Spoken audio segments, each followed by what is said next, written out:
Viewer discretion is advised. Motherfuckers! Hello and welcome to America Games.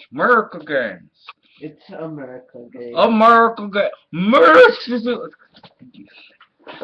Either way, it's games. The ending is games. It's me again and White Dude. You guys remember White Dude. And if you see me before you see this guy, then it's obvious that we're probably going to do a creepypasta. Today's creepypasta is called The Man Across the Road. After a usual day of prank calls, and inconsiderate assholes called me at work. It was an average day at a call center. Annoyed and tired, I called for a cab. When I was waiting for the cab, I noticed a silhouette across the road. He stood there motionless. I was curious as to why he was there at 1 a.m., but I just ignored it and waited for the cab to arrive. The streetlights started to flicker. The silhouette of the man dispersed into the darkness. I took it as my imagination and went on. Shortly after my cab arrived, the drive home to my apartment was when things started to get creepy, should I say. The streets were deserted and the only source of light was from the streetlights split 20 meters apart from each other. In between two streetlights was a house. I knew the area since I lived here as a child. That house was always creepy and abandoned.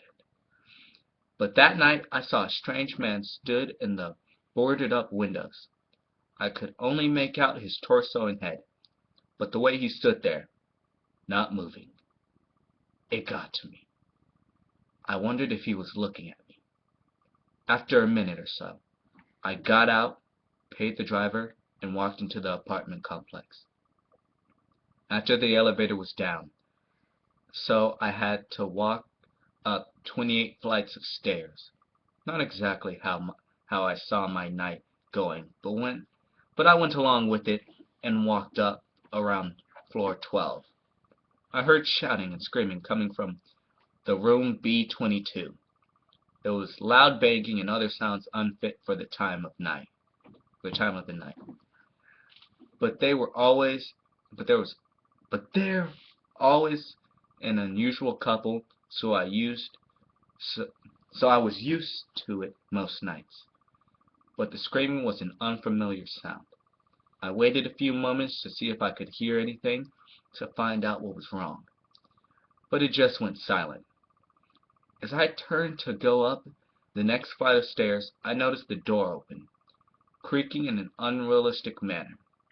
It was the man from the street. Was he following me? Is that who was in the house? Out of panic, I dashed up the stairs and sprinted down the hallway for my room. I heard him grunting and shouting for me to stop. I locked my door and sat in the corner as he banged on the door. I dialed 911, but the cable was cut on the telephone. I sat there, driven in complete fear, hoping he wouldn't get in. It stopped after a while. I waited to see if he was gone. There was no sound for a few hours, then I heard a slight whisper. "I'll wait for you." Then a sinister, devilish laugh. I was in my apartment for the next few days. I looked through the peephole in my door. He wasn't there. My cell phone was outside the door, still untouched from 3 nights before. I grabbed it and slammed my door shut. I turned it on. I had missed 36 calls from my boss. I called work and said I'd be in today. I figured that psychopath would have left anyway. So as I usually would, I walked to work. The day was normal. Nothing happened all day, just the average teen calling up to mess with me. I just let it go by anyway.